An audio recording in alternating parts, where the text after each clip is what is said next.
Right now on Denver 7 News, with fresh snow covering the metro this morning, our Weather Action Day continues when we can expect a warm-up. They're just a beautiful, wonderful, peaceful people. Coloradans with Ukraine ties continue to do everything they can to show the country their support. How you can help. And a little later, high school students making some out-of-this-world cuisine that could be sent to the International Space Station. Good morning and thanks for watching Denver 7 News. I'm Jessica Crawford. We have lots for you today. First, let's check in with meteorologist Lisa Hidalgo for your Weather Action Day forecast. And Lisa, we're off to a much colder start today than what we saw last week. Yeah, I know. A distant memory of those 60s and 70s last week. It's going to be a chilly day today, about 50 degrees colder than what we saw toward the middle of last week. Snow continuing to fall. We're getting another round of it here this afternoon, and we're expecting here in town that snow to add up to likely another 1 to 3 inches here through, it looks like, late afternoon, early evening, and then start to taper off by tomorrow. Take a look a little closer in. Coming down now from Denver, north a little bit heavier toward Thornton and Brighton, and we've got a little band there south also, right along C470 as you get closer to Centennial and Highlands Ranch. So more snow today, and again, it's going to put our totals, likely our total two-day totals, at around 2 to 5 inches. A little bit heavier on the west side of town and up and through the mountains and northern Front Range foothills. We're going to pick up around 6 to 12, even close to 18 inches of snow, locally a little bit heavier up and through those mountains. So as far as temperatures go, right now we are in the 20s. Not much of a warm up. We're going to stay in the 20s through the afternoon. We'll take a closer look at our hourly futurecast coming up in just a few minutes. All right, thank you, Lisa. Well, we got a crew keeping an eye on the roads in the metro as well this morning. Denver 7's Megan Lopez is on C470 in Littleton right now. How are things looking so far? Hey there, Jessica. Yeah, we've been keeping an eye on the roads all morning, and what we're seeing is a little bit of slowdowns and definitely a little bit of that ice. Lane visibility right now is doing pretty okay, but it really depends on where you are in the metro area. So the further north you go, you're going to see a little bit less of that lane visibility. Let me give you a look outside so you can see for yourself what we're dealing with.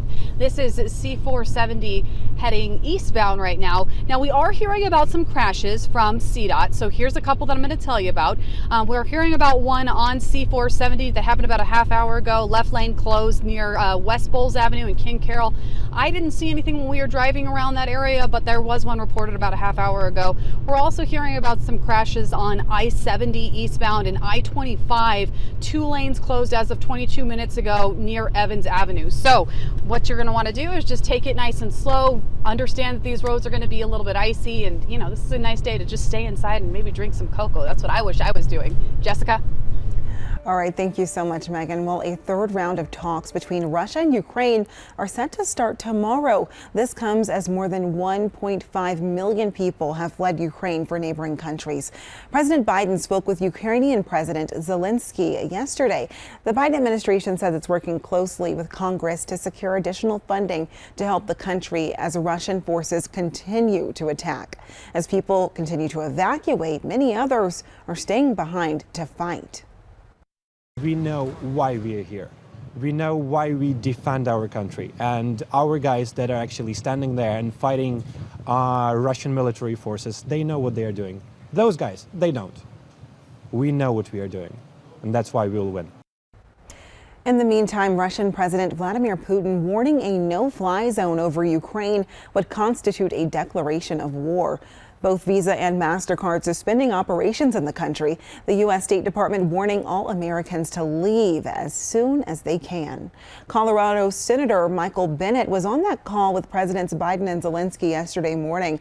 Afterwards, Bennet posting on Twitter saying we must continue to provide critical security assistance to bolster the Ukrainian resistance, send humanitarian aid to mitigate the growing refugee crisis, banned Russian oil imports to the U.S., and continue to punish Putin for his lawless war. Coloradans across the state keep showing their support for Ukraine in unexpected ways. In Colorado Springs, people gathered at a park to demonstrate. A Russian man and his daughter were there yelling, "Stop the war." He says he's been in Colorado Springs for about a year, but his daughter was born in Ukraine, and the rest of her relatives are over there. He spoke very little English, but his daughter translated for us. It's very tough, and it's hard to just take in. It's hard to just be calm about it. It's horrible. we can't just let this happen. He says they hardly sleep, constantly trying to communicate with everyone and make sure that their loved ones are still safe. In the meantime, Coloradans with ties to Ukraine have been devastated by the images of their home country being destroyed, and they're doing what they can to help. The nonprofit Ukrainians of Colorado is raising money to send medical supplies and aid to Ukraine. Denver 7's Rob Harris sat down with a Colorado man hoping to make a life-saving difference. If his native name didn't give away his heritage, In Ukrainian, it's Andriy Lenech. the artwork, trinkets, and flags at Andrew Lennox's home certainly would. I have family in Ukraine. I spent 2 years in the Peace Corps there recently. I still keep in touch with many, many people in Ukraine. When there was an invasion, I was shocked. I mean, that first day I was absolutely numb, and I kind of had to take stock of what my emotions were. I think all of us watching TV have been so struck by the before and after of these cities in Ukraine. But I got to think for you, you have the before in your head and then are seeing the after on TV. Tell me what that experience has been like. Devastating. And I will tell you something, that the images that you're seeing on TV are understated. The horror is much greater. From my telephone calls and texts on a daily basis from people from Ukraine, from pictures that they are sharing, it's just beyond belief. It's horrific. The phone calls from his friends and family in Ukraine have revealed the devastation there. They've also given him insight into what they need now most. Lennox joining the Ukrainians of Colorado, rallying for awareness, and raising money for medical supplies to send. What we are witnessing is the manifestation of evil, pure evil. And how the world responds to this, that will be the history that will be written. If Ukraine is not helped, if it is not assisted, then our history is diminished. We as a species are diminished. If you think your friends and family in Ukraine could get one message across to Americans watching right now, what do you think that message would be? Support us, help us. I mean, in the beginning, it was, they were, and I will tell you this, they're very, very grateful for the moral support. It means a lot to them. It really does, to know that the world is watching and that everybody is coming together. Literally, almost the entire world is supporting Ukraine. Anybody who spends some time there falls in love with the country. They're just a beautiful, wonderful, peaceful people. Rob Harris, Denver 7. The organization has a goal of raising $100,000. If you'd like to donate, we have a link on our website, thedenverchannel.com. And a reminder, today is the last day of Dazbog Coffee's fundraiser for Ukraine. 5% of all in-store beverage sales and $3 per bag of Dazbog's Freedom Blend will go to the International Committee of the Red Cross. Dazbog is based in Denver.